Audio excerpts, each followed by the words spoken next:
I'm just acting Chicallywood.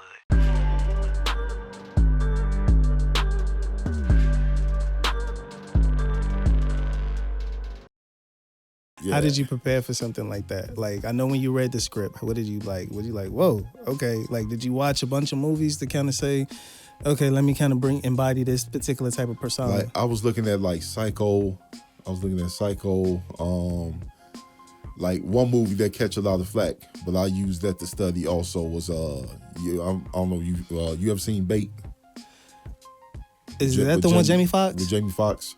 A long time ago. Yeah, but the guy who was like doing it, he was like real like meticulous and like soft spoken. Yeah. You know, he was kind of nutty. He was the guy, I can't think of his name. Good actor. Oh man, I can't think of his name. But I know the Green Mile. He was in the Green Mile, and he was the one. Michael. He was one of the cops that was supposed to put the sponge on the dude's head, but he didn't, so he can get electrocuted. He was dirty. I know who he's talking about. I don't know the actor's name. I don't know if his name was Percy in the film, but yeah, I can't think. But yeah, him. Okay.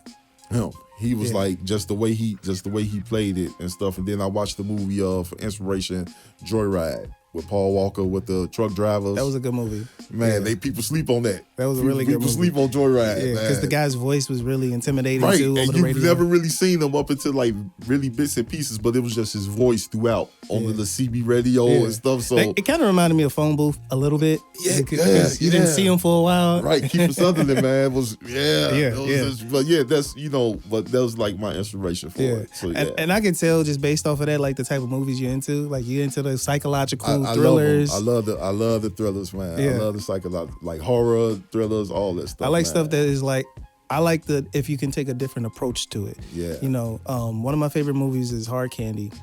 Oh, with Ellen Page. Yes, and that was wild. Yeah, because not to spoil it, but sometimes when you watch a movie, it has a particular formula.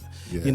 It's like, okay, bad guy, good person, who we rooting for, okay, let's win. But then sometimes, I like movies like how that did, where it's like, it questions like, wait a minute, who's really bad? Who am I rooting for here? Exactly. You know what I'm saying? You kind of feel sorry for, buddy. You know what so I'm saying? It's a lot of time, and I like smart writing like that. I like writing that can be creative. I like to put people in situations, especially when I do my movies, I like to trick the audience. I like to have the audience where they're like, yo, I did not see that coming. Yeah. Yeah, so that's why I'm just like, working with other actors and people that's willing to go that route, it's a joy because, some people are like, I just want to do the typical, like stereotypical where it's like, the bad guy, gets caught by good guy, the end. You know what I'm saying? Yeah. It's like, put a little bit of nuance into it. Right, change it up a little bit, yeah. Yeah, man. So let me ask you this. So being in this industry in Chicago, what do you think that Chicago needs to kind of bring to the table to be able to be mentioned in the forefront? Meaning, LA has it, Atlanta has it. It even looks like Detroit is eventually starting to get it.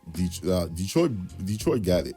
Okay. They got it, man. They got it. They got, oh my God, there's like Tubi, and it's like, I know back then people used to, diss Tubi, but they got some really hitters on that. Detroit is doing their thing, man. And one thing I can say, and it's probably like beating a dead horse, man. I'm sure you heard it countless times. People got to stick together, man. Yeah. People got to stick together. It's like I don't understand why it's so much competition. Mm-hmm. And, I say all the time, and it's like me, because not just me being a big guy, I like to use this reference. I'm like, man, this whole thing with the independent scene, with the actors and entrepreneurs and producers, writers, man, it's a buffet table. Yeah. The food ain't going nowhere. Yeah. Everybody can eat.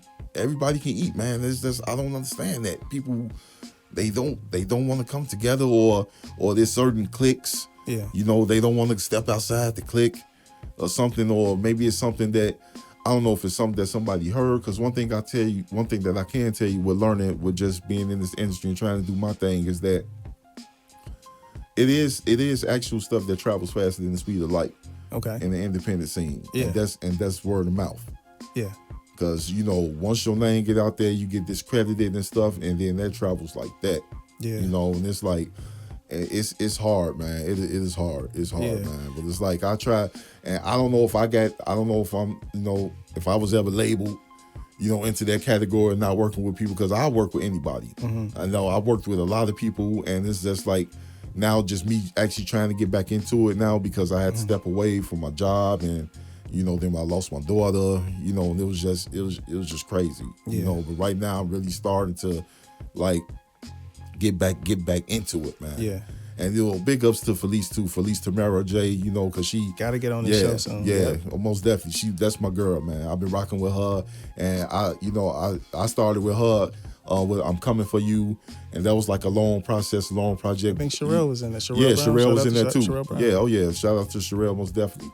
But just the original, trying to get it off the ground, and then it was just hard. But then we finally, came back together and just did it and rocked it. So big ups to her, man, for the opportunity and believing in people, because she big on, bringing people together, trying to bring it together for the greater cause. Just like Sherelle too, we all just trying to, it's we all trying to eat, man, and there's plenty of food out there. And ain't nobody stealing off nobody's plate. Yeah, and that's the reason why this platform I'm creating, Acting Chicallywood, it's not just for actors, it's not just for people that are doing music either, it's for creatives, you know what I'm saying? People that are doing headshots, because I've been put in so many, so the thing I've noticed in each interview that I've done, it's two names that keep coming up: Nancy Vella and Jen Stanko. These people are doing like I haven't had the chance to get headshots, but based off work I seen, they are beasts. They beasts with it, man. And this is the thing. Now this platform is kind of putting them in the spotlight. Hopefully, I get them on the show one day. But going back to the teamwork, like who knows? It could be somebody watching this in the comments and like, let me look them up. And because of this, Brian Reyes, I don't know if I'm saying this last name right. My apologies if I'm not, but he's good too. He dope. What was it again? Brian Reyes. Okay. Yeah. I think I might have heard of him. I think David Walker put me onto him. Yeah, I don't know if I'm saying that. I don't know if I'm saying it right. My apologies if I'm messing up your name, bro, but he good. He good with headshots too.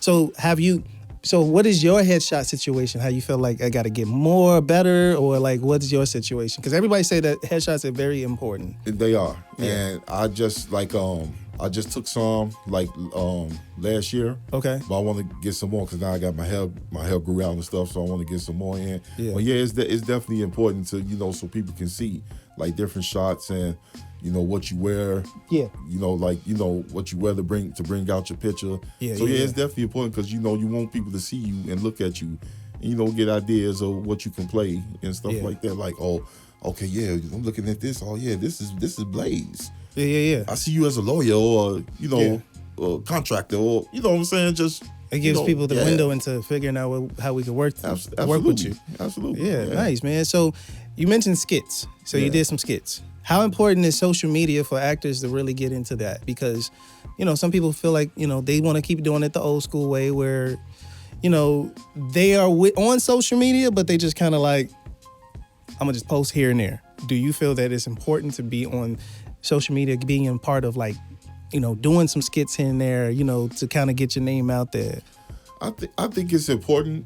It's I don't think it's like the end all be all. Yeah. But just, to get your name out there, just what I do. Because honestly, I do it. I don't do it. I mean, the laughs are cool. Sometimes I get them, sometimes I don't. But it's not going to deter me. I constantly keep doing. But when I do it, like, believe it or not, I do it for myself. Okay. Because I want to keep testing myself or keep trying to do things. You know what I'm saying? It's just trying to keep my brain rolling. Right. Keep it going. Keep the energy flowing. That's why I do it. Like I see something and then, oh man, okay, I can do this. I can work with this. Yeah. Then I just put it out there. But it's good because you got to put it out there so for somebody to see it. Yeah. So that's what the social media come in, the YouTube, Facebook, TikTok. It's just but it's important, but at the same time, it's not important. It all depends on your perspective. And how you look at it. How do you deal with the social media criticisms? Meaning somebody see your skit and they're like, that shit wasn't funny. I'm just acting Chicallywood.